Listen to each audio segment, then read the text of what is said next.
Former FBI Director James Comey was barely 2.5 minutes into his opening remarks when he first accused the president of lying, specifically about Mr. Trump's reasons for firing him. The administration then chose to defame me and, more importantly, the FBI by saying that the organization was in disarray, that it was poorly led, that the workforce had lost confidence in its leader.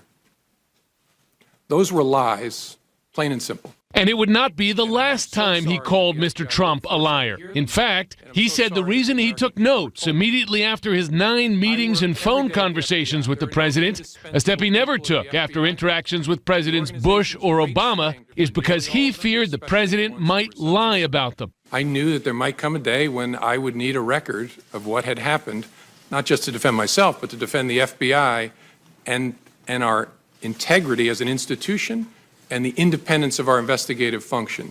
I was honestly concerned that he might lie about the nature of our meeting, and so I thought it really important to document. Raise your right hand. Comey made clear once and for all that President Trump was not personally under any open FBI investigation by the time he was fired in May. Was the president under investigation at the time of your dismissal on May 9th? No. However, he accused the president of what he called, quote, very disturbing, very concerning interference in the ongoing Russia investigation he was leading.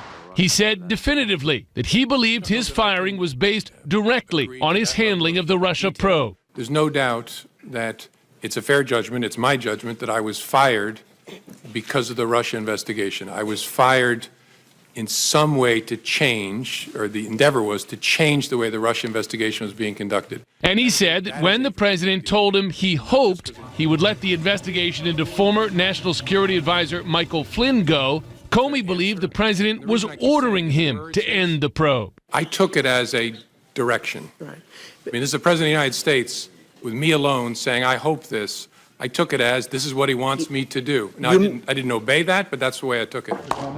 How was he so certain? He explained to senators that's in part because the president made sure he was the only person in the room. A really significant fact to me is, so why did he kick everybody out of the Oval Office? Why would you kick the Attorney General, the President, the Chief of Staff out to talk to me if it was about something else? And so that to me, as an investigator, is a very significant fact. Senators of both parties pressed Comey on why he never told the president that his comments and requests were inappropriate. You're big, you're strong. I know the Oval Office, and I know what happens to people when they walk in. There is a certain amount of intimidation. But why didn't you stop and say, Mr. President, this is wrong. I cannot discuss this with you? It's a great question. Maybe if I were stronger, I would have. I was so stunned by the conversation that I just took it in. Once fired, the former FBI director made a remarkable effort to shape the investigation, asking a friend to leak the contents of the memos documenting his meetings with the president to spark the appointment of a special counsel. I asked a friend of mine to share the content of the memo with a reporter. Didn't do it myself for a variety of reasons, but I asked him to because I thought that might prompt the appointment of a special counsel. An end result that Comey got with the appointment of Robert Mueller.